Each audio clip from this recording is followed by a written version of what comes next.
아르헨티나 로사리오에서 한 할머니는 축구공을 가지고 놀고 있던 손자를 유심히 바라봤고 범상치 않다는 것을 느끼게 되었습니다. 1987년 메시는 아르헨티나의 평범한 가정에서 3남 1녀 중 셋째로 태어나게 됩니다. 다른 아이들과 같이 유치원에서 달팽이 연기를 하며 자라고 있던 이 아이의 재능을 처음 알아본 사람은 다름 아닌 그의 외할머니였고 4살배기 메시가 공을 가지고 노는 모습을 유심히 지켜보던 외할머니는 손주의 특별한 재능을 알아보고 축구장으로 데리고 갔죠.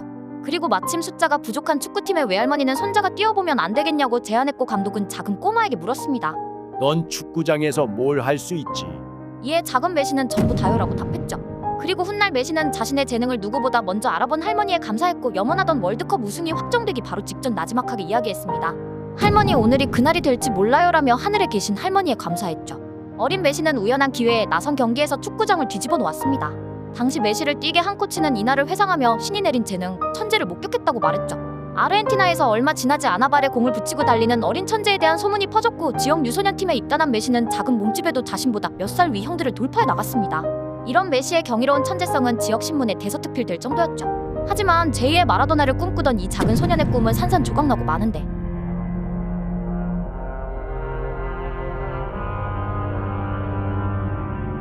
성장 호르몬 결핍 장애 진단을 받았습니다. 어린 시절 외할머니에 의해 남다른 축구 재능을 발견했지만 또래에 비해 유난히 왜소한 메시는 좌절했습니다. 그리고 가족들은 메시를 병원으로 데려갔고 2천만 명 중 1명꼴로 발병하는 장애 진단을 받게 됐죠. 평범한 중산층 가정에서 태어난 메시에게 장기간 치료해야 하는 치료 비용은 부담스러웠고 메시의 아버지는 절박함에 지푸라기 잡는 심정으로 많은 구단에 메시의 재능을 이야기하며 도움을 요청했지만 돌아오는 답변은 부정적이었습니다. 그렇게 절망에 빠져있던 중 메시의 미친 재능을 보고 마치 FC 바르셀로나 시절의 마라도나를 연상시켰고 떡잎부터 남다름을 알아본 FC 바르셀로나는 메시의 치료비 부담을 약속했고 13살이 되던 해 가족 전체가 아르헨티나를 떠나 스페인으로 오게 되었습니다. 하지만 바르셀로나의 이사회에선 왜소한 체격에 부딪히면 부서질 것만 같았던 작은 메시를 받고 심지어 장애가 있는 외국인 소년과의 계약은 무리라고 생각하는 사람들도 있었습니다. 그런데 마침 메시의 훈련 모습을 본 카를레스 렉사흐 기술이사는 메시를 보며 확신했습니다. 그는 틀림없이 작은 마라도나였고 바르셀로나 역사상 최고의 선수가 될 것이라 믿어 의심치 않았죠. 카를레스 렉사흐 기술이사는 메시가 떠나갈까 초조했고 계약서를 만들 시간도 없이 식당에 아무 종이를 집어들어 계약서를 쓰기 시작했고 이 계약으로 축구 역사가 계속되는 한 영원히 회자될 전설이 시작되었습니다. También Rosso le deja Messi, arranca Messi dejando a uno el camino, va a probar el arco, probó Messi, ¡gol! Number 9, number 10, number 11, number 7, number 6, number 5, number 4. The best is Messi. 냅킨 계약서로 우여곡절 끝에 바르셀로나에 입단하게 된 메시. 13살의 어린 나이에 유달리 수줍음을 많이 타고 내성적이었던 메시의 라마시아 생활은 그리 쉽지만은 않았습니다. 제라르 피케는 메시가 건드리면 부서질까 무서울 정도로 가냘픈 체구였고 동료들과 말을 하지 않아 벙어리인 줄 알았다고 말했습니다.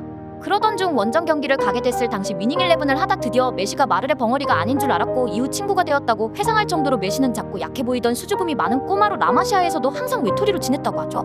이런 내성적인 성격의 친구들과 어울리지 못하는 메시였지만 코치는 팀 스포츠임에도 항상 메시를 주전으로 내보낼 수밖에 없었습니다.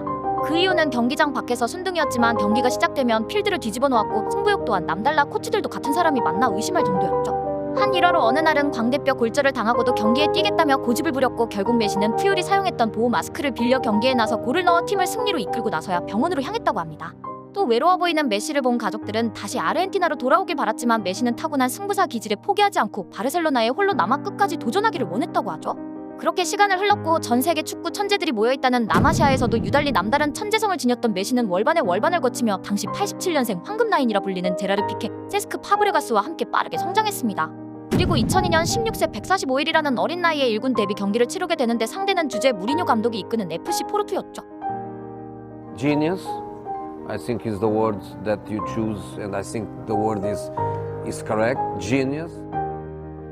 1군 팀과 첫 훈련에서 차비 에르난데스는 푸열과 튀랑을 가볍게 제치는 메시의 모습에 경악했고 모든 수비수들을 말 그대로 박살내며 필드를 충격과 공포로 만들었습니다.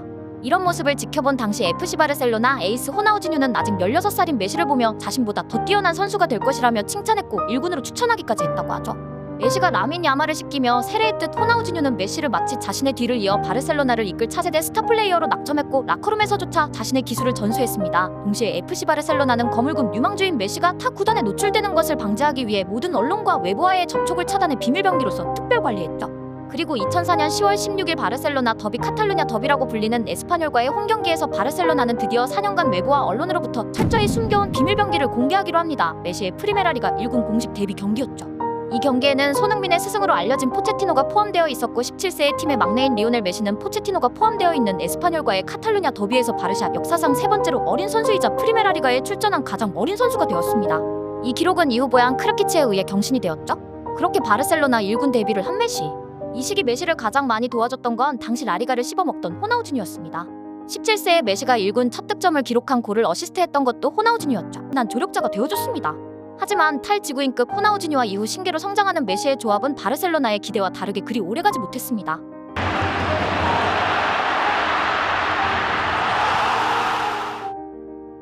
(18세의) 나이에 챔피언스 리그에서 무리뉴의 두 줄 버스 첼시와 유벤투스를 탈탈 털어버리며 어린 나이에도 비범한 활약을 펼친 메시는 이제 유망주라 부르기엔 완벽하게 성장해 놀라운 활약을 보였고 호나우지뉴를 대신해 에이스로 불리고 있었죠. 팀의 에이스였던 호나우지뉴가 2006년 월드컵부터 시작된 부진의 늪에서 헤어나오지 못하며 팀 훈련에 빠지고 클럽을 쏘다니는 등 태업을 일삼았을 때 장발을 휘날리며 엘 클라시코 최연소 해트트릭을 기록하는 등 엄청난 묘기와 돌파를 선보이며 바르셀로나를 나락에서 구해낸 건 소년가장 메시였습니다.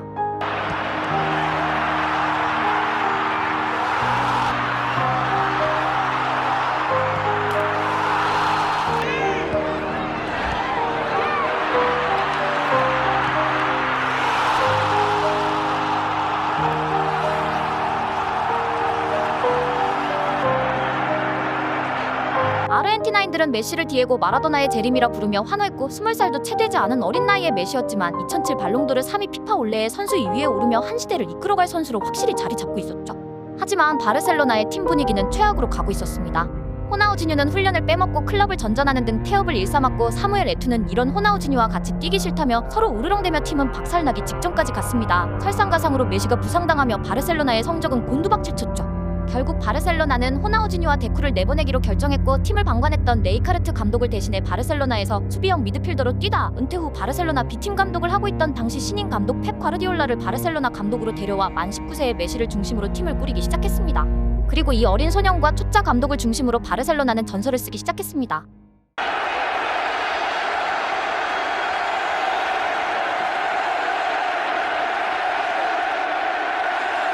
FC 바르셀로나 선배이자 초짜 감독인 펩 과르디올라의 지도 아래 에이스 등번호인 10번으로 바꾼 메시는 폴스9 롤을 맡아 중앙에서 뛰기 시작했고 08-09 시즌 챔피언스 리그 결승에서 영원의 라이벌이라 불리는 메뉴의 크리스티아노 호날두를 상대로 완승을 거두며 라리가 우승, 챔피언스 리그 우승과 8골로 득점한 코파 델 레이 우승, 클럽 첫 트래블을 달성하는 등 휘낭 경기 38골 17도움이라는 미친 활약과 함께 엄청난 찬사를 받기 시작했습니다.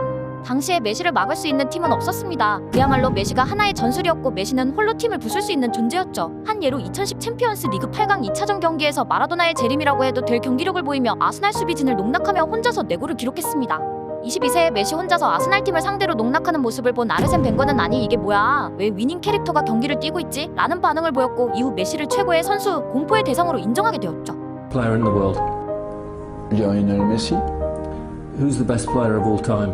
Lionel Messi. 그리고 당시 역대 최고 금액인 1650억으로 이적한 크리스티아노 호날두가 버티는 레알 마드리드와의 엘 클라시코에서도 승리했고 괴물같은 드리블 패스 슈팅으로 세계 최고의 선수가 누구인지 증명했습니다. 170cm의 작은 신장에도 필드에서 그 누구도 메시를 내려다볼 수 없었죠. 그야말로 괴물의 탄생이었고 규격 외의 존재였습니다. 당시 레알 마드리드 감독 조세 무리뉴는 합법적인 방법으론 메시를 막을 수 없다는 것을 깨닫고 깡패 라인으로 불리는 페페와 라모스에게 지시했습니다. 메시의 공을 막는 것이 아닌 메시의 몸을 직접 부수는 방법을 택한 거죠. 그래서 당시 엘 클라시코는 격투기를 연상시킬 만큼 강렬하고 화끈했습니다. 하지만 이런 미친 견제에도 메시는 수비수 한 명은 간단하게 농락하는 드리블과 플레이 메이킹 패스가 들어가고 나서야 알 수 있었던 환상적인 패스 라인, 완벽한 볼 컨트롤로 득점을 기록했고 펠레, 마라도나를 축구 역사책의 뒤편으로 미뤄 새로운 역사를 쓰고 있었죠. 바야흐로 전 유럽 축구를 자신의 발 아래 두었던 메시의 시대였습니다.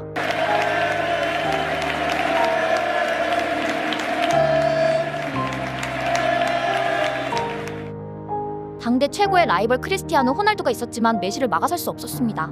08-09 시즌부터 세월간이 부스케츠, 이니에스타, 사비 에르난데스라는 강력한 미드 라인에 메시를 더해 바르사 최전성기를 열어젖혔던 펩 과르디올라. 부임하자마자 펩 과르디올라는 트로피를 쓸어 담았고 매 시즌 최소 3개 이상의 트로피를 들어 올리며 4년이라는 짧은 부임 기간 내내 엄청난 기록을 쌓았습니다. 바르셀로나는 티키타카로 불리는 극강의 점유율과 환상의 패스 축구를 완성하며 2000년대 후반부터 2010년대 초반까지 유럽을 발 아래 두며 역대급 드림팀으로 불리게 되었죠. Hold his pass. Now Messi. Drifting, driving. David Villa. 3-0. 그와 더불어 메시는 누구도 막을 수 없는 존재로 성장했고 2011년 5월 28일 챔피언스리그 결승전 1986년부터 27년간 메뉴를 지휘하며 39개의 트로피를 들어올린 알렉스 퍼거슨 앞에서 개인이 팀을 무너뜨릴 수 있다는 놀라운 전술을 증명했습니다. Slip through, chance for Pedro!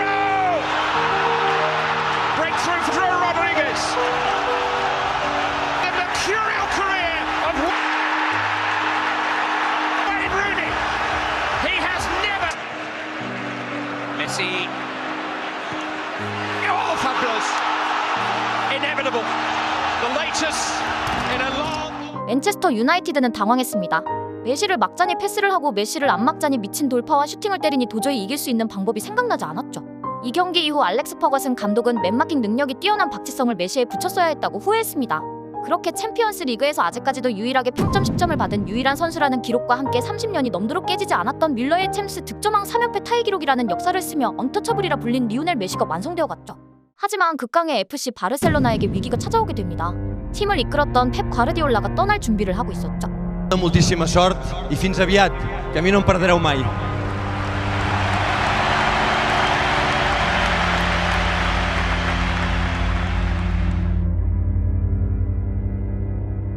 펩 과르디올라는 승리를 거둘수록 높아져만 가는 기대치와 요구의 육체적, 정신적으로 바닥이 드러났고 2011-12 시즌을 끝으로 바르셀로나를 떠났습니다. 펩 과르디올라는 떠났지만 메시는 그야말로 활약을 펼치며 바르샤 선수들 중에서도 독보적인 신급 활약을 선보이며 완벽 그 자체의 경기력을 보여주며 바르셀로나를 이끌어갔죠. 하지만 이런 메시의 환상적인 활약은 팀에겐 점점 독이 되어가고 있었고 메시에 대한 의존도가 너무 높아 몇몇 선수를 제외하고 팀 전체적으로 부진에 빠져 펩 과르디올라에 이어 감독을 맡았던 티타 빌라노바 감독은 어쩔 수 없이 메시를 부상해도 계속 경기에 출전시키며 제대로 된 해결법을 찾지 못해 팀은 점점 나락으로 떨어지고 있었습니다.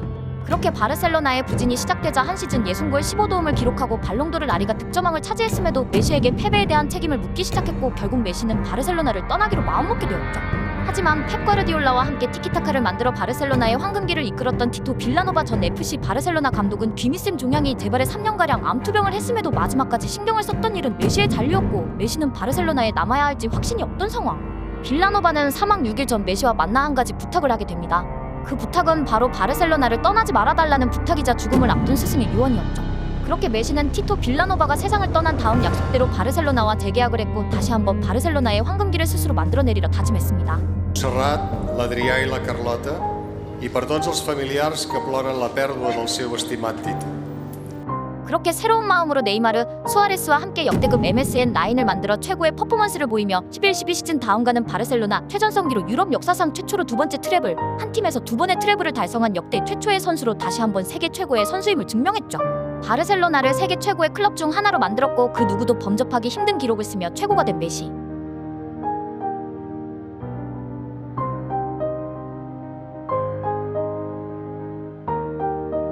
하지만 메시에겐 또 다른 숙명과도 같은 무거운 책임이 남아있었습니다. 그것은 바로 1986년 월드컵 우승을 이끈 디에고 마라도나처럼 아르헨티나, 조국을 월드컵 우승시켜야 한다는 책임과 과업, 숙명이었습니다.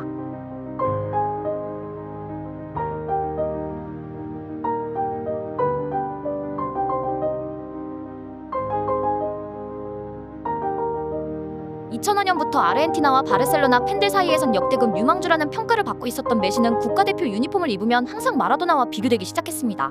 심지어 마라도나가 피파 월드 유스 챔피언십에서 우승했던 것처럼 18세의 메시 또한 결승전에서 나이지리아를 이기며 우승했고 골든볼, 골든쇼를 수상하며 역대 최연소 수상자가 되었죠.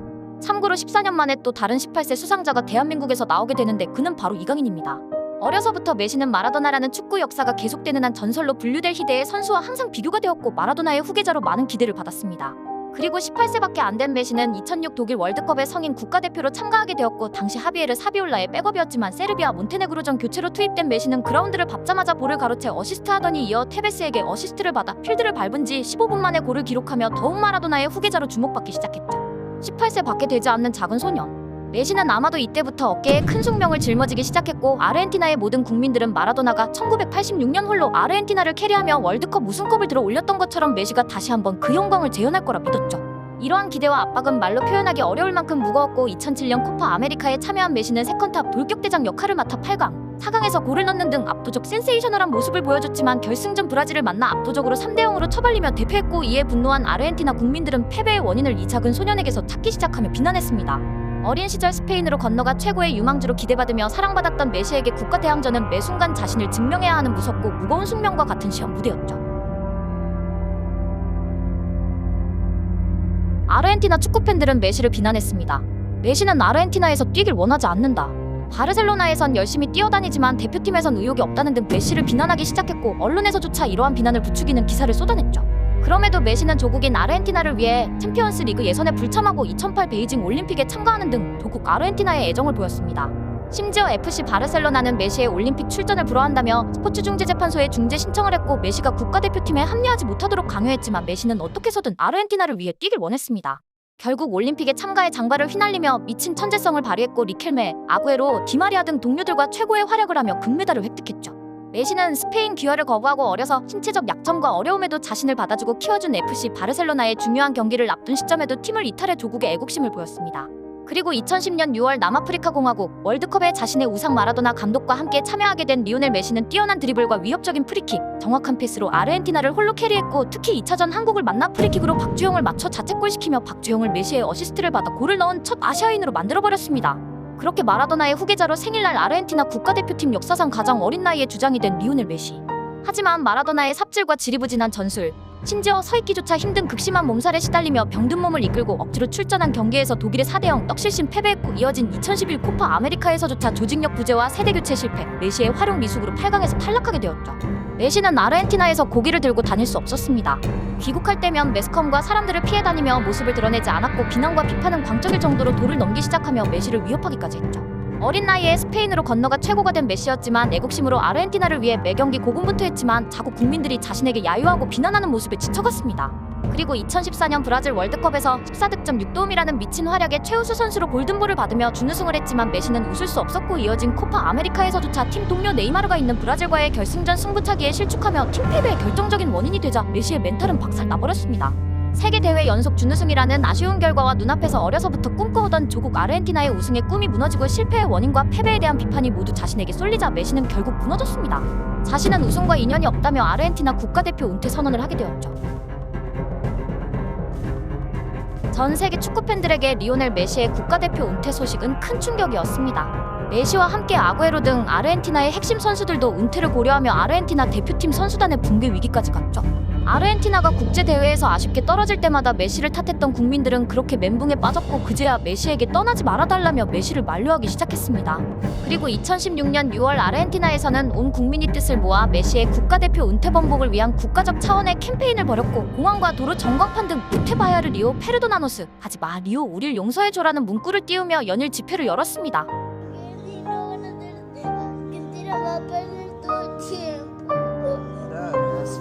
그리고 대통령 또한 메시에게 직접 전화를 걸어 비판자들의 의견은 신경 쓰지 말라고 위로했고 부에노스아이레스 시장은 메시의 동상을 세워 마음을 돌리려 하는 등 많은 유명 인사들과 국민들은 모든 수단과 방법을 동원해 메시의 은퇴를 만류하기 시작했습니다. 이런 국가적 차원의 사과와 응원, 팬들의 열띤 호소에 메시는 2개월 만인 2016년 8월 13일 대표팀 복귀를 선언하며 다시 한번 조국 아르헨티나를 위해 뛰기로 마음먹었죠. 하지만 메시만 돌아온다고 아르헨티나가 월드컵 우승하는 것은 아니었고 대표팀 자체적으로 부패한 축구협회의 조사, 세대교체 등과 같은 문제들이 많이 있었습니다. 특히 아르헨티나 축협은 회장이 너무 대표팀을 쥐락펴락하면서 전횡을 일삼았고 이러한 문제들로 2018 월드컵 예선 아르헨티나는 무승 행진을 이어갔죠.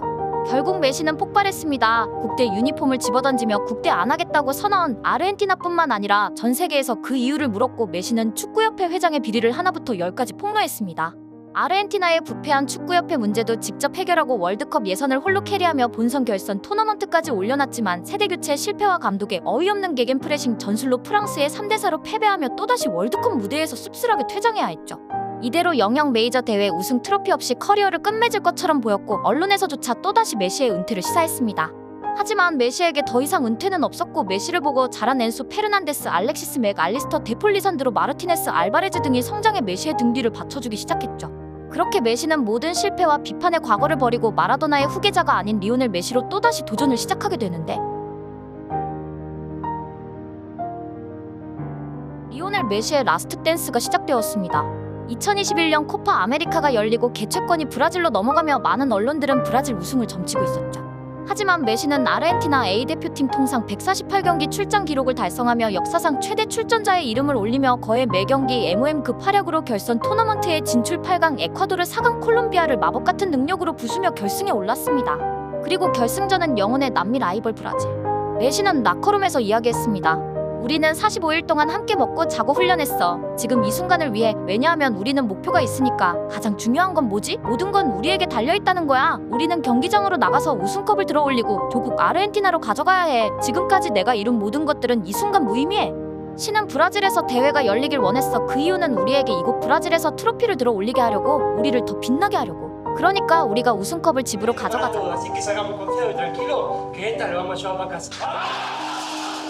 그리고 메시는 영혼까지 불태우며 뛰었습니다.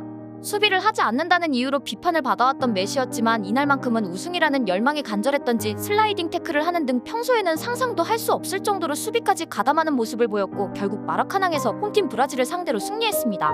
2005년 처음 국가대표에 소집된 후 16년 동안 기다려왔던 국대 커리어 첫 우승을 차지한 거죠. 4번의 준우승이라는 아쉬웠던 결과를 구전십기 도전 끝에 결국 마침표를 찍었고 득점왕과 도움왕까지 기록, 대회 MVP를 차지하며 역대 모든 메이저 대회를 통틀어 득점왕, 도움왕, MVP를 모두 석권한 유일한 선수가 되었죠. 축구의 신이라는 이름값에 걸맞은 클래스를 보여줬습니다. 결국 이 활약으로 메시는 평생 한 번 받기조차 힘든 발롱도르를 7번째 수상했고 19 is Mr. Lionel Messi. 꿈의 무대 2022 카타르 월드컵으로 향했죠.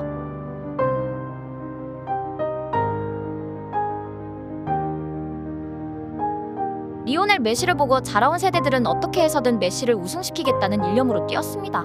라리가와 리그원, 챔피언스리그, 코파 델 레이, 올림픽, 코파 아메리카, 발롱도르 7회 등 축구 선수로 이룰 수 있는 거의 모든 것을 이룬 메시에게 단 하나의 갈증이 남아있었고 그것은 바로 1986년 디에고 마라도나가 이룬 아르헨티나의 월드컵 우승과 트로피였습니다. 어느덧 리오넬 메시의 나이는 35세 노장이 되어 있었고 본인 스스로 마지막 월드컵일 것이라고 언급하며 도전을 시작. 심지어 당시 파리 생제르맹으로 이적할 때 경기 출전에 관해서는 공식이든 친선이든 모두 아르헨티나 대표팀이 우선권을 가진다라는 조항과 대표팀 스태프들은 PSG 시설에 자유롭게 입장 가능하다는 계약 조항을 넣을 만큼 이번 월드컵에 자신의 모든 것을 쏟아 넣을 예정이었죠. 그렇게 월드컵 본선이 시작되었고 생애 마지막 월드컵이라는 각오로 뛰기 시작했습니다. 그리고 아르헨티나 대표팀 동료들 모두가 메시의 완벽한 커리어 완성을 위해 하나로 뭉쳤고 엄청난 결속력을 보여주며 매 경기 죽기 살기로 필드를 뛰어다녔습니다. 하지만 조별리그 1차전 사우디에 1대2로 역전패 당하며 조롱당한 아르헨티나와 메시.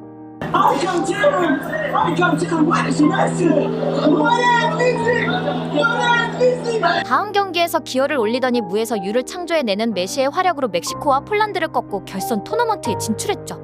16강에서 만난 호주를 2대1로 격파하며 디에고 마라도나의 월드컵 통산 8골을 넘어 9골을 기록했고 8강 유럽의 강호 네덜란드를 격파했습니다. 이 경기 후 버질 반 다이크는 메시는 보통 사람이 아니다. 패스 루트는 물론 시야도 차단된 상황에서 어떻게 어시스트를 해줬는지 이해하지 못하겠다라고 말했습니다. 한편 이 경기에서 아르헨티나와 네덜란드 양측의 신경전이 매우 격렬했는데 파날 감독은 경기 전부터 메시를 공략할 자신이 있다며 도발했고 이에 메시는 경기 종료 이후 파날 감독에게 다가가 세리머니를 시전하며 응수하는 모습을 보여주기도 했습니다.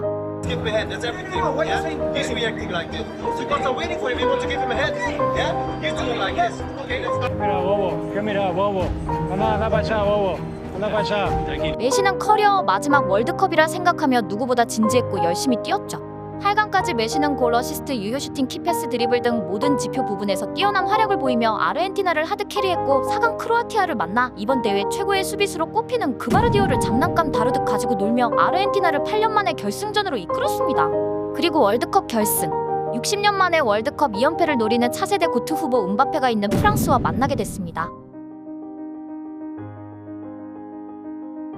2022년 12월 19일 디펜딩 챔피언 프랑스는 강력한 스쿼드와 넓은 선수풀로 결승에 올랐고 1994년, 1998년 브라질 이후 24년 만에 연속 결승 진출에 성공했고 만약 우승한다면 1958년, 1962년 브라질 이후 60년 만에 월드컵 2연패라는 역사적 기록을 작성할 예정이었습니다. 프랑스를 대표하는 킬리안 음바페는 메오의 뒤를 잇는 2020년대 최고의 축구 슈퍼스타 중 한 명으로 월드컵 결승에 이를 갈았고 프랑스 선수 몸값 총액 역시 아르헨티나를 가볍게 압도했죠.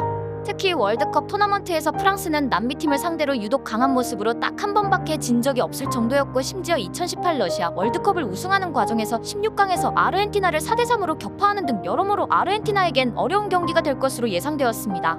경기 휘슬이 울리고 대망의 결승전. 스칼로니 감독은 메시의 대표팀 커리어에서 가장 중요한 파트너였던 디마리아를 선발 출전시켰고, 조커 카드로 출장한 디마리아는 절묘한 드리블로 우스만 덴벨레에게 페널티킥을 유도해 왜 본인이 메시의 파트너이며 빅게임 플레이어인지 증명했습니다. 그리고 메시는 공을 들고 페널티킥 라인으로 향했고, 만 35세 5개월이라는 역대 월드컵 결승전 득점자 중 두 번째로 나이가 많음에도 침착하게 페널티킥으로 선제골을 성공시켰죠.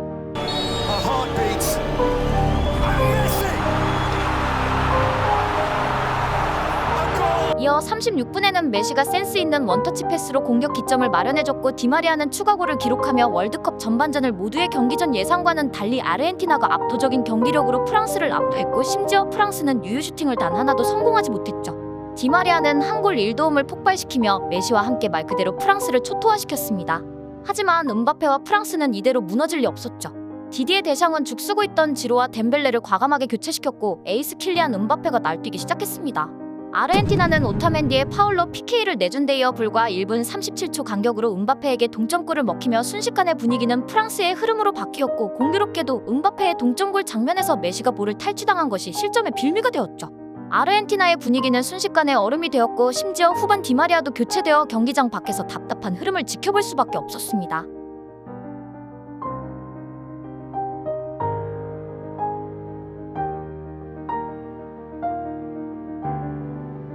결국 연장 승부까지 가게 되며 메시의 월드컵 우승 도전은 불투명해졌고, 메시 본인의 실수로 인한 실점과 운명의 씁쓸한 미소를 짓기도 했죠. 하지만 최종 병기 메시는 연장 후반 113분 라우타로 마르티네스가 때린 강슛이 요리스 키퍼에 막혀 튕겨나오자 골을 침착하게 꽂아 넣으며 재역전에 성공. 연장 10분밖에 남지 않은 상황에서 다시 한번 신기로 향하는 대관식을 스스로 만들었습니다. 하지만 이를 막아서는 이가 있었으니 차세대 고트 후보 초신성 음바페였죠. 강슛으로 곤살로 몬티엘의 PK를 얻어내며 월드컵 결승 역사상 두 번째 해트트릭으로 또다시 동점을 만들어 메시의 앞을 가로막았습니다. 결국 120분의 시간은 모두 흐르고 3대3 동점을 만들어 역대급 월드컵 결승은 승부차기로 이어졌습니다. 프랑스의 선축으로 시작된 승부차기. 리오넬 메시를 우승시키겠다는 일념으로 똘똘 뭉친 아르헨티나는 기적을 썼습니다. 에밀리아노 마르티네스가 메신들린 선방으로 킹슬리 코망의 슈팅을 막아냈고, 추아메니는 킹 미스에 프랑스는 좌절했죠. 반면 아르헨티나는 모두 침착하게 승부차기를 하나하나 성공시켰고, 우승이 확정되기 바로 직전 메시는 하늘을 바라보며 조용히 이야기했습니다. 할머니, 오늘이 그날이 될지 몰라요. 유치원에서 달팽이 연기를 하며 자라고 있던 4살배기 메시가 공을 가지고 노는 모습에 가장 먼저 천재적 재능을 알아보고 축구장으로 메시를 데리고 갔고, 항상 응원하고 믿어줬던 할머니에게 보내는 메시의 간절한 메시지였습니다. 그렇게 만 35세의 나이에 7경기 7골 3어시스트로 월드컵 역사상 최고의 단일 대회 퍼포먼스로 평가받을 정도로 자신의 마지막 월드컵을 우승으로 아름답게 장식하며 마침내 매우 대전의 결말을 넘어 신계에 오르게 된 리오넬 메시는 아름답게 본인의 라스트 댄스를 손수 마무리 지으며 웃었습니다. 아르헨티나 대표팀 선수단 사이에서도 메시를 위해 우승하자는 동기부여로 모든 선수가 똘똘 뭉친 조직력과 엄청난 활동량으로 메시를 위해 최선을 다했고, 이에 메시 역시 경이로운 플레이를 보여줬고, 아르헨티나 축구 국가대표 유니폼엔 별이 3개 수놓아졌습니다. 그리고 메시는 동료들과 아르헨티나 귀국길에 올랐죠. 2022년 12월 20일 새벽 2시임에도 부에노스아이레스 공항은 수많은 인파가 몰려 메시와 대표팀을 환영해줬습니다. 메시는 드디어 어깨에 무거운 짐을 내려놓고 아르헨티나 국민들과 기뻐했고, 심지어 월드컵 우승컵을 품에 안고 잠들었고, 메시의 감동 스토리는 완성되었습니다. 그리고 또 다른 도전을 위해 커리어 황혼기임에도 축구 불모지 미국의 마이애미로 이적하며 아직도 현역 선수로 전설을 써 내려가고 있죠.